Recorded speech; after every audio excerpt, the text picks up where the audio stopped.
Good morning students. इसकी पिछली class में हमने इकोनॉमिक्स का फर्स्ट चैप्टर स्टार्ट किया था। उसमें हमने सबसे पहला जो टॉपिक पढ़ा था हमने पढ़ा था स्टोरी ऑफ पालनपुर। पालनपुर कैसा एक गांव है, कैसे कनेक्टेड है अदर गांव, अदर विलेजेस से, वहां की रोड कैसी है, ट्रांसपोर्ट फैसिलिटी कैसी है, वहां पर इलेक्ट्रिसिटी है नहीं है, एजुकेशन फैसिलिटीज, इन सब के बारे में हमने हमारी पिछली क्लास में पढ़ा था।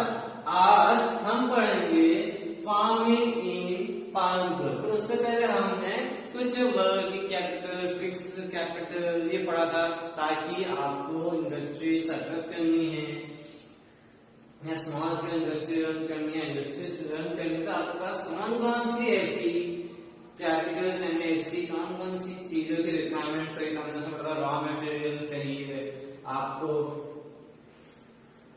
फिजिकल कैपिटल चाहिए, उसमें रॉ मटेरियल पढ़ा था हमने, लैंड मतलब जमीन चाहिए। फिर हमने पढ़ा था फिक्स्ड कैपिटल, तो उसका मतलब मशीनरी वर्क्स होता है ये। और फिर हमने आगे भी पढ़ा था कि लेबर वर्क चाहिए होता है, जिसको मशीन चलानी आती हो।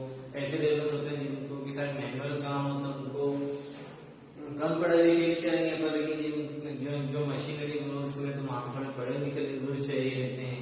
इसके साथ साथ फिर हमने पढ़ा था कि भले हमारे पास सारे कैपिटल्स हो, पर लेकिन हमारे पास नॉलेज भी होना चाहिए कि हम उस चीज को जो हम प्रोडक्ट प्रोड्यूस कर रहे हैं उसको आगे बाहर कैसे सेल आउट कर सके।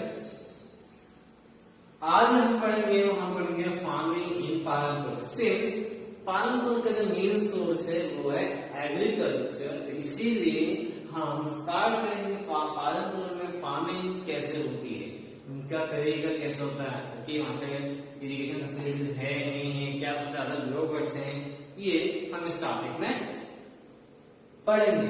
सबसे पहला पॉइंट है land is fixed. Farming is the main production activity in Palanpur, है ना, जैसे मैंने बताया था आपको। 75% of the people who are working are dependent on farming for their livelihood। अपना जीवन यापन करने के लिए, अपना रोजमर्रा की जिंदगी चलाने के लिए 75% ऑफ द पीपल पालनपुर के किस पे डिपेंडेंट है, फार्मिंग पर। दे कुड बी फार्मर्स और फार्म लेबर्स। हो सकता है कि वो खुद फार्मर्स हो, मतलब जिनका खुद का जमीन हो, उस पर वो खेती बाड़ी करते हो, या फिर किसी और के जमीन पर खेती बाड़ी करते हो। फार्म लेबर से मतलब किसी और की जमीन पर खेती बाड़ी करना as a labour. Okay, the well-being of this people is closely related to production of farms. और इनकी जो भी जिंदगी है, जो भी वो कमाते हैं, वो कहीं ना कहीं जमीन खेती बाड़ी से ही जुड़ा हुआ है। But remember that there is a basic constant in raising farm production. Land area under cultivation is practically fixed. Since 1960, in Palanpur, there has been no expansion in land area under cultivation. By then, some of the wastelands in the village have been converted to cultivable lands. There exists no further scope to increase farm production by bringing new land under cultivation. Since वहाँ पर population भी बढ़ती जा रही है, तो ऐसा होता है कि हमें जितना फार्म लैंड है उसको कम से इंक्रीज किया जाए, पर लेकिन फार्म लैंड्स भी लिमिटेड रहते हैं। ठीक, अब पालनपुर में जितने भी वेस्ट लैंड है उनको भी उन्होंने कल्टिवेट कर लिया, पर लेकिन अब उनका ऐसा लैंड नहीं है जिससे कि वो और जमीन को खेती बाड़ी में इस्तेमाल कर सके। पर लेकिन जैसे जैसे डेवलपमेंट होता है, आपकी पॉपुलेशन बढ़ती है, उस हिसाब से ये भी रिक्वायरमेंट होता है कि फार्म लैंड को और बढ़ाया जाए। पर लेकिन ये फार्म लैंड अब वहां पर नहीं बढ़ पा रहा है, जितना था जो वेस्ट लैंड था उसको भी उन्होंने यूज कर लिया, पर अब there is no scope of increasing any farm land in the Palanpur. अब इसमें हमने क्लास 8 में पढ़ा था कि जमीन को नापने के लिए, उसका एरिया निकालने में हम हेक्टेयर यूज करते हैं, मतलब standard unit of value land is hectare. पर लेकिन विलेजेस में हम लोग बहुत ज्यादा यूज टू है बीघा से, है ना, हमारे यहाँ बीघा चलती है, किसी जगह गुइंथा चलती है। तो यहाँ पर आपको दो लोकल यूनिट्स के बारे में जिक्र है, एक बीघा विघा अरे विंटा। तो हमारे यहाँ एमपी में विघा यूज होती है। ओके, तो ये आपको सभी को पता होगा, लास्ट क्लास में डिस्कस किया था। And 1 hectare is equal to the area of the square with one side measuring 100 metres. अगर इस हेक्टेयर की बात करें तो जो स्क्वायर एरिया ऑफ द एक साइड 100 मीटर्स की होती है। तो 100 into 100, तो इधर you can find out the hectares का पूरा एक हेक्टेयर में कितना एरिया होता है। सेकेंड जो हम आज पर डिस्कस करेंगे, is there the way one can grow more crops from the same land. कैसे पॉसिबिलिटी है कि एक ही जमीन पर एक या एक से ज्यादा क्रॉप्स ग्रो कर सकते हैं या नहीं। In the kind of crop grown and facilities available, Palanpur would resemble a village of the western part of the state of Uttar Pradesh. All land is cultivated in Palanpur, no land is left idle. अगर crop grow करने की facility देखी जाए तो पालनपुर कहीं ना कहीं जो western part of the Uttar Pradesh के जो स्टेट जो गांव है उनसे काफी मिलता जुलता है, क्योंकि सारा लैंड जो है पालनपुर का वो पूरा कल्टिवेटेड होता है, कोई सा भी लैंड को खाली नहीं छोड़ते हैं, जो भी मतलब उनका एग्रीकल्चरल लैंड है। अब देखिए ड्यूरिंग रेनी सीजन है ना, बारिश के टाइम में खरीफ फार्मर्स ग्रो ज्वार एंड बाजरा। जब बारिश होती है तो उस समय वो लोग कौन सी क्रॉप ग्रो करते हैं, jowar and bajra. This plants are used as cattle feed. ये प्लांट्स लोग गाय को या फिर जो भी एनिमल जो कि वो डोमेस्टिकेट करते हैं, ऑब्वियसली गाय है भैंस है, इनको फीड करने के लिए ये लोग ज्वार एंड बाजरा ग्रो करते हैं। This plants it is followed by cultivation of potato between October and December. और अक्टूबर से दिसंबर के बीच में वो लोग पोटैटोज ग्रो करते हैं। अब आता है winter season. In the winter season rabi fields are sown with wheat. जब ठंड आती है यानी रबी सीजन आता है तब वो लोग क्या ग्रो करते हैं, गेहूं ग्रो करते हैं। From the wheat produce farmers keep enough wheat for the family's consumption and sell the surplus wheat at the market at the right rate। अब जब वीट प्रोडक्शन होता है तो फार्मर्स ऐसा जब वीट प्रोड्यूस होता है तो इतना वीट रख लेते हैं कि वो खुद भी यूज कर ले, मतलब अपने घर में स्टोर कर करते हैं, खुद को भी खाना है, अगले साल के बचाना भी है जब उनको स्टोरिंग करनी बोनिंग करनी है। और साथ ही साथ फिर जो एक्स्ट्रा जब सरप्लस बच जाता है वो लोग क्या करते हैं, सेल आउट कर देते हैं। कहाँ करते हैं, राई करते हैं। A part of the land is also devoted to the sugar cane which is harvested once every year, है ना। अब कुछ फार्मर्स ऐसे होते हैं वो लोग शुगर केन भी ग्रो करते हैं साल में एक बार। Sugarcane is in its raw form और एज ए जेली, या तो शुगर केन गन्ने के रूप में बेचते हैं या फिर उसको यूटिलाइज करके उसका गुड़ बनाकर सेल आउट करते हैं। कहाँ पर, शाहपुर में। ओके, फिर वो लोग राइडिंग में सेल करते हैं या शुगर केन या फिर जेली, वो लोग कहाँ सेल करते हैं, शाहपुर में।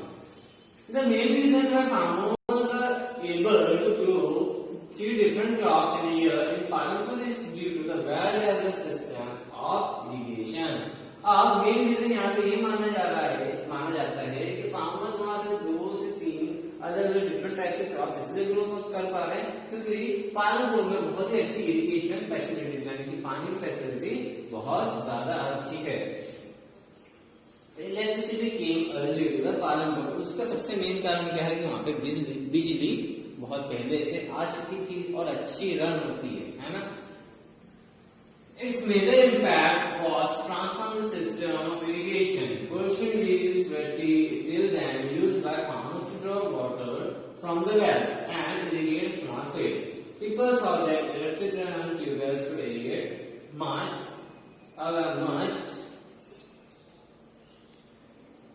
larger area of land more effectively। अब क्या बोल रहे हैं कि ऑल इलेक्ट्रिसिटी आ गई थी, पर लेकिन पहले के जमाने में व्हील यूज किया जाता था जिसके थ्रू कुएं से पानी वो लोग ड्रॉ करके फिर अपने खेतों तक पानी का छिड़काव करते थे, इरिगेट करते थे। पर लेकिन जब इलेक्ट्रिसिटी आ गई लोगों को ये पता चला कि जब हम ट्यूबवेल के थ्रू हम बहुत इजीली अपने खेतों तक पानी पहुंचा सकते हैं, तो वहां के इंसानों ने इसको अपनाना स्टार्ट किया ट्यूबवेल को, और अब वो ट्यूबवेल के थ्रू ही इरिगेशन करते हैं। और भी अदर सोर्सेस, ट्यूबवेल के अलावा जो भी सोर्सेस मिलता है जो कि इलेक्ट्रिसिटी से रन करते हैं। The first tubewell were installed by the government. तो पहले ट्यूबवेल्स जो कुछ लगे होंगे, 8 ट्यूबवेल्स जो लगे होंगे वो इन्होंने इंस्टॉल करवाए थे by the help of the government, यानी गवर्नमेंट ने इंस्टॉल करवाए थे। Okay, so however farmers started setting up private tubewells। अब देखा फार्मर्स ने अपने खुद के प्राइवेट ट्यूबवेल्स भी सेटअप करना स्टार्ट कर दिए। As a result, by the mid 1970s, the entire cultivated area of 2 hectares was irrigated। और 1970s तक आते आते पूरा लैंड एरिया जो कि एग्रीकल्चर को यूज होता है ऑलमोस्ट 200 हेक्टेयर्स, वो लोग पूरा ट्यूबवेल के हेल्प से ही इरिगेट करने लगे। अब यहाँ पर फैक्ट है हमारे इंडिया के ऊपर की जितने विलेजेस हैं इंडिया में वो इस टाइप के इरिगेशन पर डिपेंडेंट नहीं रहते हैं। और not all villages in India have such high level of irrigation apart from the riverline plains, coastal regions in our country are well irrigated. ऐसे एरिया जहाँ पे कोई रिवर फ्लो हो रही है या फिर पूरा समुद्र के किनारे जो हमारा पेनिनसुलर प्लेटो है तो देखिए पूरा कोस्टल रीजन पर है, तो ऐसे एरियाज में इरिगेशन की कोई प्रॉब्लम नहीं आती क्योंकि वो समुद्र के पास है तो उनको पानी तो इजीली अवेलेबल हो जाता है। बट ऐसे एरिया जैसे प्लेटू एरिया जहाँ पे बारिश बहुत ज्यादा कम होती है वो लोग हाईली डिपेंडेंट है इस पर, बारिश पर ही डिपेंडेंट है। मतलब कि अभी आगे फैक्ट पढ़ोगे तो इससे आपको पता और चल जाएगा। Then in contrast, plateau regions such as Deccan Plateau have low levels of irrigation। वहाँ पे irrigation facilities इतनी अच्छी नहीं है।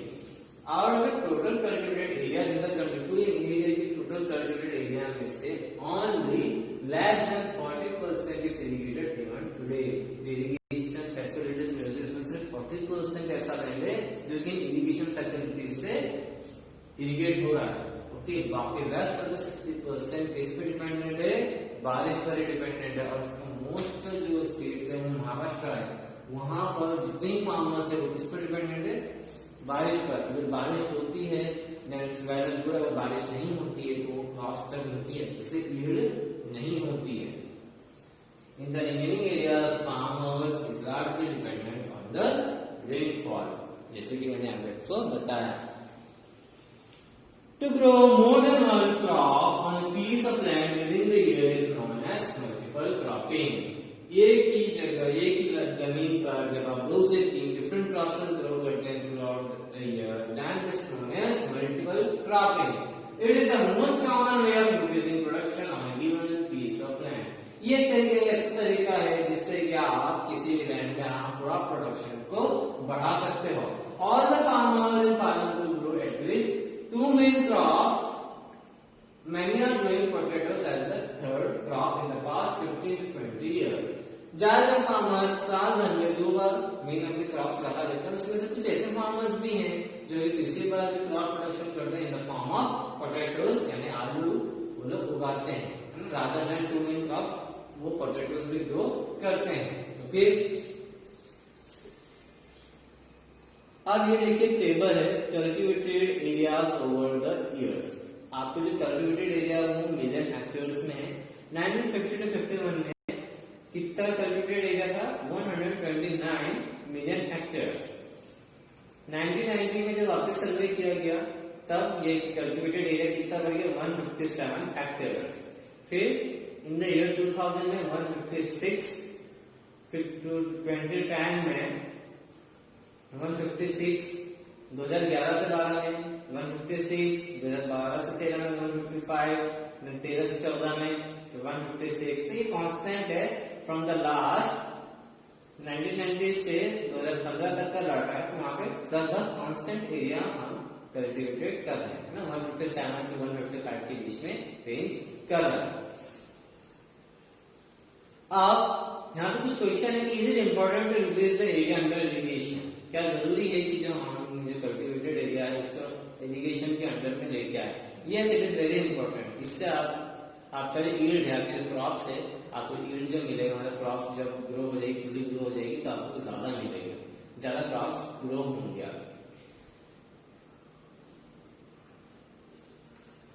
You have seen that one of the increasing production for the same land is multiple cropping। अभी अगर हमने पालनपुर का स्टोरी पढ़ी है उसमें ये देखा कि अगर हमें क्रॉप प्रोडक्शन बढ़ाना है तो आपको मल्टीपल क्रॉपिंग का आपको करनी पड़ेगी, तभी आप फायदे में रहोगे। The other way is to use modern farming method. इनके अलावा भी आपको और भी बहुत सारी चीजें अडॉप्ट करनी पड़ेगी, जैसे कि आजकल के जो मॉडर्न फार्मिंग मेथड्स है। ओके, सभी जानते हैं आजकल मॉडर्न फार्मिंग मेथड्स क्या क्या है। Yield is measured as the crop produced on a given piece of land during a single season. Yield को हम कैसे मेजर करते हैं, जो क्रॉप प्रोडक्शन होता है ना, पूरे साल भर में उस गिवन सिंगल सीजन में, है ना। सपोज करो अभी आपका वीट का या आपका सोयाबीन का सीजन चल रहा है, आप जो टोटल यील्ड जो मेजर होता है, जो आपका क्रॉप प्रोडक्शन होगा उस सीजन में, उसे till the mid of 1960s, मतलब 1960 तक जो पीपल्स थे, है ना, the seed used in cultivation were traditional ones and relatively low yields. जो सीड्स जो बोने के समय जो सीड्स यूज करते थे वो ट्रेडिशनल सीड्स करते थे, उससे क्या होता था कि जो प्रोडक्शन होता था काफी कम होता था, ज्यादा नहीं होता था। Okay,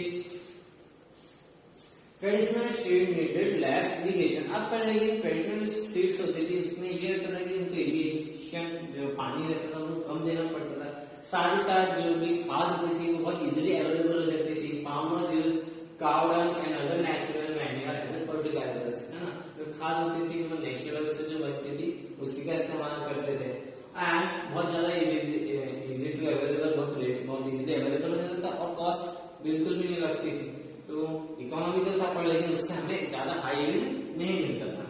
but by the 1960s the green revolution introduce हुआ, तो इसमें इंडियन फार्मर्स को क्या मिली, हाई यील्ड वैरायटी की सीड्स मिली, जो कि काफी ज्यादा यील्ड देने में, काफी ज्यादा क्रॉप प्रोडक्शन करने में हेल्प करती थी।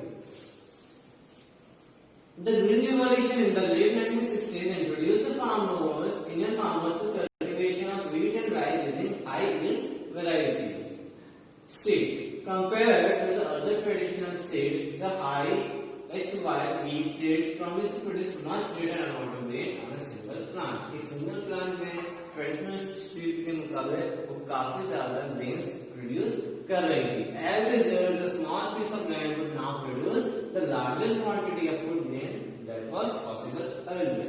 इसका रिजल्ट ये हुआ कि एक सिंगल पीस ऑफ लैंड में जितना हम ट्रेडिशनल सीड से ग्रो कर रहे थे, उससे कई गुना ज्यादा अनाज हमने इन HYV सीड से ग्रो किया। HYV seeds, however, needed plenty of water and also chemical fertilizers and pesticides. हालांकि HYV सीड्स की ये लिमिटेशन है कि उसमें ज्यादा इरिगेशन यानी ज्यादा पानी की जरूरत पड़ती है, साथ ही साथ केमिकल फर्टिलाइजर्स डालने पड़ते हैं, नेचुरल फर्टिलाइजर से काम नहीं होता है, केमिकल फर्टिलाइजर डालने पड़ते हैं, एंड साथ ही साथ कुछ पेस्टिसाइड्स, इंसेक्टिसाइड्स भी यूज करने पड़ते हैं, जब जाके हमें बेस्ट रिजल्ट मिलता है। Higher yields were possible only from the combination of HYV seeds, irrigation, chemical fertilizers, pesticides, etc. अब अगर आपको ज्यादा क्रॉप प्रोडक्शन चाहिए, हाई यील्ड चाहिए, तो ऑब्वियसली बात है आपको बहुत सारा कॉम्बिनेशन मिलाना पड़ता है। आपको HYV सीड्स शो करनी पड़ेगी, इरिगेशन ज्यादा से ज्यादा इरिगेट करना पड़ेगा आपको, फिर केमिकल फर्टिलाइजर्स यूज करने पड़ेंगे, पेस्टिसाइड्स यूज करने पड़ेंगे। Okay, farmers of Punjab, Haryana and Western Uttar Pradesh were the first to try out the modern farming method in India. Farmers Punjab के, हरियाणा के, वेस्टर्न उत्तर प्रदेश के ये सबसे पहले ऐसे फार्मर्स थे जिन्होंने HYV सीड्स का इस्तेमाल करना स्टार्ट किया। The farmers in this region set up tubes for irrigation and made use of HYV seeds, chemical fertilizers and pesticides in their farming. अब यहाँ के फार्मर्स थे, इन्होंने ट्यूबवेल्स सेटअप किए, फिर उन्होंने HYV सीड्स इस्तेमाल की, केमिकल फर्टिलाइजर इस्तेमाल किया, पेस्टिसाइड इस्तेमाल किया अपने फार्मिंग टेक्निक में। अब इनके साथ साथ इन्होंने कुछ मशीनरी भी परचेज की, जैसे कि ट्रैक्टर्स हो गए, आपके थ्रेशर्स हो गए, हार्वेस्टर्स हो गए, ओके, जिससे कि काम बहुत ज्यादा इजीली हो जाता है, बहुत कम टाइम में हो जाता है। They were regarded as a high yields of wheat, और इसका फलस्वरूप क्या मिला कि उनका क्रॉप प्रोडक्शन बढ़ गया। In Palanpur, the yield of wheat grown from a traditional variety was 1300 kg per hectare. Palanpur में जो yield होता था, जो गेहूं कटने के बाद जो अनाज मिलता था, एक हेक्टेयर पे 1300 किलो 1300 kg मिल जाता था एक हेक्टेयर पे, कौन सी ट्रेडिशनल सीड्स के साथ। जब उन्होंने HYV सीड्स यूज करी तो कितना पहुंच गया वो मात्रा 3200 किलोग्राम पर हेक्टेयर, यानी कम से कम लगभग 2.5 गुना ज्यादा उनको प्रोडक्शन मिला as compare to the traditional seeds. Okay, there was a large increase in the production of wheat. Farmers now had greater amounts of surplus wheat to sell in the market. फायदा क्या हुआ इससे कि जो उनको need होती थी अपने wheat गेहूं की अपने खर्चे के लिए, ओके, मतलब अपने घर में खाने के लिए, फिर अगले साल के प्रिजर्व करके रखने के लिए ताकि वो स्टोर कर पाए, वो नहीं कर पाए. उसके बाद वो उससे उनको उसके बावजूद वो बच जाता था, फिर वो मार्केट में ज्यादा अमाउंट में वेट सेल करके अर्निंग कर सकते थे.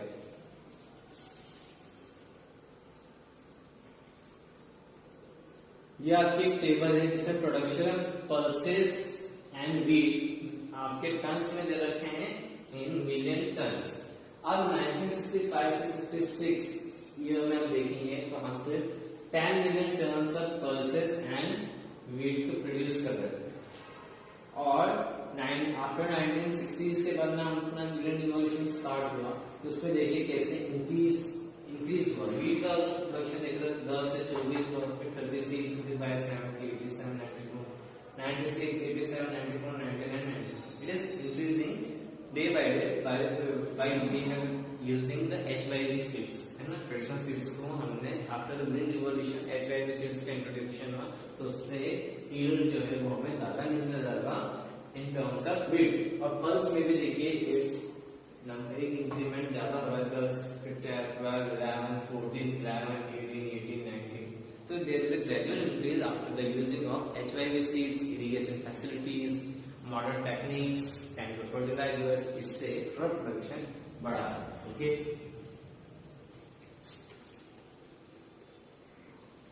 सो नेक्स्ट क्लास में हम इसका थर्ड पॉइंट पढ़ेंगे, विल द लैंड सस्टेन. आज के लिए इतना ही.